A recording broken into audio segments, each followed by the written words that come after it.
So Telangana రాష్ట్ర ఉద్యమం తర్వాత మన రాష్ట్రంలో మరొక ఆత్మగౌరవం దోపిడీ ఏదైతే జరుగుతుందో దోపిడీ చేస్తూ మన తెలంగాణ ఆత్మగౌరవం పైన, అంటే తెలంగాణ ఆత్మగౌరవం అంటే చాలా ఉంటాయి ఇందులో. మన కుల వృత్తులను కాపాడుకునేటువంటి విధంగా తెలంగాణ ఉద్యమంలో కూడా సబ్బండ వర్గాలు మనందరూ పనిచేసాం. దానిలో కుల వృత్తులకు సంబంధించినటువంటి స్వర్ణకారులు కానీ పద్మశాలులు కానీ ఇలా ఏ కుల కులాలు అయితే ఉన్నాయో వాళ్ళందరూ కూడా తెలంగాణ రాష్ట్రం కోసం వారు కూడా చాలా పెద్ద ఎత్తున పోరాటం చేయడం జరిగింది.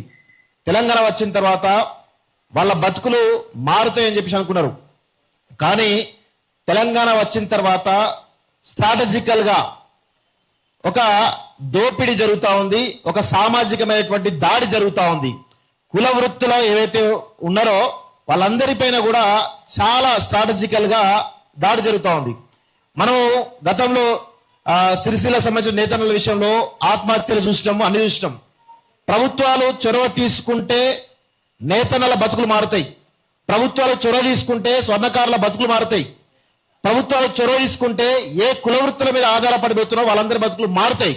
కానీ ప్రభుత్వాలు ఆ చొరవ తీసుకోకపోవడం వల్లనే ఈరోజు కుల వృత్తులు నాశనం అవుతున్నాయి. ఎందుకు అంటే ఈ సామాజిక దాడి అని చెప్తున్నాను కదా, ఈ మార్వాడీలు కానీ లేకపోతే ఎవరైతే మన పైన దాడి చేస్తున్నారో వాళ్ళందరికీ తొత్తులుగా వాళ్ళు ఇచ్చేటువంటి పైసలకు ఆశపడ్డటువంటి రాజకీయ నాయకత్వం అంతా కూడా వాళ్లకు లొంగి పని చేయడం ద్వారా ఈరోజు ఈ దాడులన్నీ జరుగుతూ ఉన్నాయి. దీనికి మార్వాడీలను బాధ్యులుగా చేస్తూనే మన రాజకీయ నాయకత్వాన్ని కూడా మనందరం కూడా నిలదీయాల్సినటువంటి అవసరం అయితే ఉన్నది. ఇక్కడ కొన్ని విషయాలు మీకు చెప్పాలి. ఈరోజు మన హైదరాబాద్ నగరంలో చూస్తున్నాం, అదేవిధంగా ఇప్పుడు ఆ కల్చరు ఇంకో టైర్ 2 సిటీస్ కి, వరంగల్ కి, ఖమ్మంకి, కరీంనగర్ లాంటి నగరాలకు పాకుతా ఉన్నది. అది ఏంటి అంటే ఒక దాండియా కల్చర్. మనం అందరం కూడా తెలంగాణ ఆత్మగౌరవం అస్తిత్వం అంటే మనందరం కూడా బతుకమ్మ పండుగ అనుకుంటాం. కానీ ఈరోజు మన తెలంగాణ ఆత్మగౌరవం పైన, తెలంగాణ అస్తిత్వం పైన ఉత్తరాది సంస్కృతిని మన పైన రుద్దేటువంటి ఒక ప్రయత్నం జరుగుతూ ఉంది. ఇది కూడా మనందరం కూడా అడ్రస్ చేయాల్సిన అవసరం ఉంటుంది. ఈరోజు దాండియా అనేటువంటి ఒక ఈవెంట్ పేరిట మన పైన ఒక సాంస్కృతిక దాడి జరుగుతూ ఉంది. ఇది అందరం కూడా గమనించాలి. ఈరోజు మన బతుకమ్మను కనుమరుగు చేసేటువంటి ఒక కుట్ర జరుగుతూ ఉన్నది. అందుకే ఈ వేదిక నుంచి నేను ఒక డిమాండ్, ఒక ఆర్డరు, ఒక రిక్వెస్ట్ కూడా పెడతా ఉన్నాను. ఖచ్చితంగా ఈసారి జరిగేటువంటి దాండియా కార్యక్రమాలు అవుతున్నాయో మనందరం కూడా అడ్డుకోవాల్సిన అవసరం అయితే ఉంటుంది. దీన్ని ఖచ్చితంగా మనం అడ్డుకోవాలి కూడా. అడ్డుకుంటేనే మన యొక్క మన పైన జరుగుతున్నటువంటి సాంస్కృతిక దాడి అవుతుందో దాన్ని ఆపగలుగుతాం. ఇలాంటివి చేయకపోతే ఈరోజు దాండియా వచ్చింది, ఇప్పటికే చాలా వచ్చినాయి, అవన్నీ లోతులోకి నేను పోదాల్చుకోలేం. కానీ దాండియా ఇప్పుడు జరుగుతున్న సంస్కృతి దానికంటే ముందు ఇంకా చాలా జరిగినాయి. అవన్నింటినీ ఏంటంటే ఉత్తరాది సంస్కృతిని మన పైన బలవంతంగా రుద్దేటువంటి ఒక ప్రయత్నం జరుగుతూ ఉంది. ఇది గత కొన్ని సంవత్సరాలు జరుగుతుంది, ఇప్పుడు దాండియా కలిసి జరుగుతూ ఉంది. మనం ఇది అన్నింటినీ కూడా అడ్డుకోవాల్సిన అవసరం అయితే ఉంటుంది. ఇంకా విషయం, ఇప్పుడు మనం మార్వాడీలకు సంబంధించినటువంటి దోపిడీ గురించి మాట్లాడుతున్నాం. గతంలో హైదరాబాద్ లాంటి మహానగరంలో బేగం బజార్ వేదికగా ఈరోజు ఈ మార్వాడీల సామ్రాజ్యం ఉన్నది. సరే, అది జరుగుతూ ఉన్నది. వాళ్ళందరూ కూడా మన కల్చర్లో భాగస్వామ్యం లేదా పక్కన పెడితే ఇక్కడ ఉన్నటువంటి హైదరాబాద్ అని చెప్పేసి వాళ్ళు కూడా పిలుచుకుంటారు కాబట్టి, తెలంగాణ వాళ్ళని చెప్పేసి అనుకుంటారు కాబట్టి మనం కూడా ఏమనలేదు. ఈరోజు ఆ హైదరాబాద్కే పరిమితమైనటువంటి ఈ వ్యాపార సామ్రాజ్యం అవుతుందో ఒక 20-30 సంవత్సరాల నుంచి వరంగల్కి చేరింది. వరంగల్, కరీంనగర్, మహబూబ్ నగర్, లేకపోతే నిజామాబాద్ లాంటి నగరాలకు చేరింది. గత 10 సంవత్సరాల నుంచి చూసినట్లయితే మండలాలకు, గ్రామాలకు పాకిపోయింది.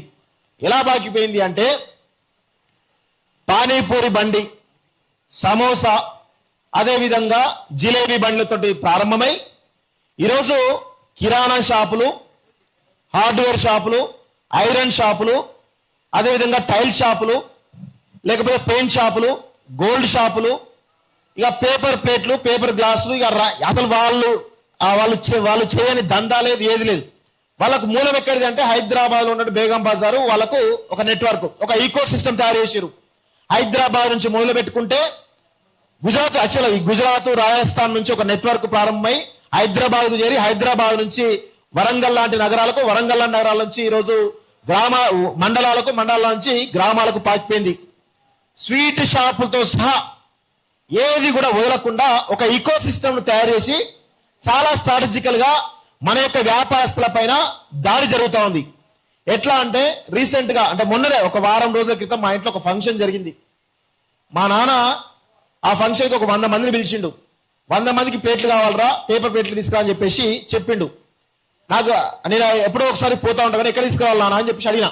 అలాగే పలానా ఒక షాప్ ఉంది, అక్కడ పోయి ఒక 10 కట్టలకు సంబంధించినటువంటి పేపర్ ప్లేట్స్ తీసుకురా, ఒక 2-3 గ్లాసులు పేపర్ గ్లాస్ సంబంధించినటువంటి గ్లాస్ ప్యాకెట్ తీసుకురా అని చెప్పేసి అన్నాడు. నాకు తెలియదు అది మార్వాడి షాప్ అనే విషయం నాకు తెలియదు. నేను అక్కడికి పోయినా, ఇట్లా పేపర్ గ్లాసులు అడగా అని చెప్పేసి అడిగితే ఆ పేపర్ బండిల్ పేపర్ గ్లాసులు నాకు ఇవ్వడం జరిగింది. నేను వచ్చిన తర్వాత నాన్న అడిగినా, ఏం నాన్న అక్కడ ఎందుకు కొనమన్నా, వేరే షాపులు కదా అక్కడ కొనొచ్చు కదా అంటే, అక్కడ 100 రూపాయలు తక్కువకి వస్తారా, అక్కడ గ్లాస్ ప్యాకెట్లు కూడా ఒక 5-10 రూపాయలు తక్కువ తీసుకుంటారా అని చెప్తున్నారు. తర్వాత నేను ఆ షాప్ దగ్గరికి వెళ్ళి అప్పుడే నాకు అర్థమైంది, కొన్నప్పుడే అది మార్వాడి షాప్ అని అర్థమైంది. తర్వాత నేను ఆ షాప్ గురించి ఎంక్వైరీ చేస్తే ఏంటంటే, ఈ భూపాలపల్లి అంటే మాది భూపాలపల్లి నగరంలో ఉన్నటువంటి కిరాణా షాపులు కానీ లేకపోతే చిన్న చిన్న షాపులకు కానీ అక్కడి నుంచే హోల్సేల్ గా సప్లై అవుతాయంట. హోల్సేల్ సప్లై అవుతాయి, రీటైల్ కూడా అమ్ముతారంట వాళ్ళు. సో ఈ విధంగా జరుగుతూ ఉన్నటువంటి దందా. గతంలో ఈ మన కిరాణా షాపులు కానీ మన షాపులు అవుతున్నాయో హైదరాబాద్ బేగం బజార్ నుంచి ఫోన్ చేసి ట్రాన్స్పోర్ట్ లో ఒక 2 క్వింటాల బియ్యమో 2 క్వింటాల పప్పు క్వింటాల్ పల్లిలో అవో ఇవో ట్రాన్స్పోర్ట్ లో తెప్పించుకునే వాళ్ళు, వరంగల్ నుంచో లేకపోతే హైదరాబాద్ నుంచో. ఇప్పుడు అట్లా లేవు. వాళ్ళ వ్యాపారాలన్నీ కూడా గ్రామాలకు వచ్చేస్తాయి. హోల్సేల్ దందాలు వచ్చేసి హోల్సేల్ దందాలు నడుపుతూనే రిటైల్ దందాలు నడుపుతున్నారు. ఈ విధమైనటువంటి దాడి జరుగుతూ ఉంది. ఇది ఎవరికి నష్టం? ఇది వాళ్ళు స్ట్రాటజికల్ గా హైదరాబాద్ నుంచి మన ఊర్లోకి వస్తున్నారంటే, మన ఊర్లో ఉన్నటువంటి స్వీట్ షాపుల మీద దాడి, మన ఊర్లో ఉన్నటువంటి కిరాణా షాపుల మీద దాడి, మన ఊర్లో ఉన్నటువంటి ఐరన్ షాపుల మీద దాడి, మన ఊర్లో ఉన్నటువంటి టైల్ షాపుల మీద దాడి. అసలు కొన్ని అయితే అసలు మార్వాడీలు తప్ప వాళ్ళ వేరే షాప్సే ఉండవు. టైల్ షాప్ తీసుకోండి, ఎక్కడ పోండి, మార్వాడీలు తప్ప వేరే ఉండేటువంటి సందర్భాలు చాలా తక్కువ. అలాంటి పరిస్థితి ఏర్పడింది. ఎందుకంటే ఆ వ్యాపార రంగంలో వాళ్ళే ఉంటారు, వాళ్ళకే అవకాశం తప్ప వేరే వాళ్ళకి అసలు అవకాశం ఉండవు అని చెప్పేసి అంటారు. అంటే మ్యానుఫ్యాక్చరింగ్ వాళ్ళే, డిస్ట్రిబ్యూటర్లు వాళ్ళే, ఇప్పుడు వచ్చేసి సప్లయర్లు కూడా వాళ్ళే తయారైపోయి ఈరోజు మొత్తం తెలంగాణ రాష్ట్రంలో తెలంగాణ మొత్తం వ్యాపార రంగం పైన వాళ్ళ యొక్క ఆధిపత్యం కొనసాగుతూ ఉంది. ఈ ఆధిపత్యాన్ని మనం ఇక్కడితోటి కంట్రోల్ చేయకపోతే ఏం జరుగుతుంది అనేది ఒకసారి ఆలోచిస్తే, గత 50-60 సంవత్సరాలుగా ఆంధ్ర పెత్తందారి వర్గాల దోపిడీ ఏ విధంగా అయితే మన తెలంగాణ మీద జరిగిందో, మన వనరుల మీద దోపిడీ జరిగింది, మన ఉద్యోగాల మీద దోపిడీ జరిగింది, మన యొక్క ఆర్థిక వ్యవస్థ మీద దోపిడీ జరిగింది. అన్ని రంగాల్లో కూడా వాళ్ళ యొక్క పెత్తనం స్టార్ట్ అయింది. చాలా అతిపెద్ద మూమెంట్ వస్తే కానీ మనకు తెలంగాణ రాలేదు. అదే పరిస్థితి మళ్ళీ రాబోతుంది. అదే ప్రమాద గంటికలు మళ్ళీ రాబోతున్నాయి. దీన్ని మనం ఎక్కడో ఒక దగ్గర దీన్ని ఫుల్ స్టాప్ పెట్టకపోతే ఈ దోపిడీ మరింత పెరిగిపోయి ఈరోజు ఆ దోపిడీదారులందరూ కూడా ఈరోజు వాళ్ళకు అండగా పొలిటికల్ పార్టీలు ఉన్నాయి. ఈరోజు ఇక్కడ నేను చూస్తా ఉన్నాను, ఆ స్వర్ణకారులకు సంబంధించినటువంటి అన్ని ప్రదర్శిస్తున్నారు కదా, దానిలో ఆ కమలం సంబంధించినటువంటి ఉన్నట్టుంది కదా, కమలం ఉంది. అదేవిధంగా ఒకసారి ఇవ్వండి, ఒకసారి కమలం ఒకటి ఉంది కదా, అదొకటి. దాని పక్కది కూడా ఇవ్వండి ఒకసారి, దాని పక్కది ఇవ్వండి, దాని పక్కది జెండా. సో స్వర్ణకారులు చేసినటువంటి ఇది చిన్నగా తయారు చేసిరు ఇవన్నీ. ఇది మన హిందుత్వానికి ప్రతీక. అదేవిధంగా ఇది కమలం, బీజేపీకి సంబంధించినటువంటి సింబల్ ఇది. సో ఇప్పుడు నేనేమంటాను అంటే, స్వర్ణకారులు ప్రేమతోటి ఒక్క నిమిషం మీ జిల్లాకు వచ్చింది. సో ఈ యొక్క సింబల్ ని తయారు చేశారు. ఇది బీజేపీ యొక్క సింబల్. కష్టపడి బీజేపీ ప్రేమతో లేకపోతే ఏదో ప్రేమతో తయారు చేస్తే ఈరోజు బీజేపీ వాళ్ళు లేకపోతే ఆర్ఎస్ఎస్ సంబంధించిన వాళ్ళు వీళ్లకు అండగా ఉండాల్సింది పోయి వీళ్లను దోపిడీ చేస్తున్నటువంటి, వీళ్ళపై సామాజిక దాడి చేస్తున్నటువంటి మార్వాడీలకు అండగా బీజేపీ సంఘ పరివార సంస్థలు పనిచేస్తా ఉన్నాయంటే ఏ విధంగా మన పైన ప్రేమ ఉందో మనందరం కూడా అర్థం చేసుకోవాలి. ఒకసారి అన్నది తీసుకోండి అంటే చెప్తున్నాను. జస్ట్ అంటే వాళ్ళేమో ప్రేమ కొద్దీ అవన్నీ డిజైన్ చేస్తూ ఉంటారు. కానీ మన పార్టీలు బీజేపీ సంఘ పరివార్ కానీ, ముఖ్యంగా తర్వాత కాంగ్రెస్ పార్టీ కానీ, బీఆర్ఎస్ పార్టీ కానీ, ఇతర పార్టీలు కూడా ఈరోజు మార్వాడీలో వేసేటువంటి బిస్కెట్లకు అలవాటు పడి పనిచేస్తూ ఉన్నారు. అయితే ఇప్పుడే మనం ఎందుకు ఈ మీటింగ్ పెట్టామని ఒకసారి ఒక 2 నిమిషాలు మాట్లాడి చెప్పేస్తా. గతంలో మేము ఈ ఇష్యూస్ రైజ్ చేస్తున్న క్రమంలో మాకు అగెనెస్ట్ గా కొంతమంది ఇదే వేదికగా రౌండ్ టేబుల్ సమావేశాలు లేకపోతే కామెంట్స్ పెట్టడం జరిగింది.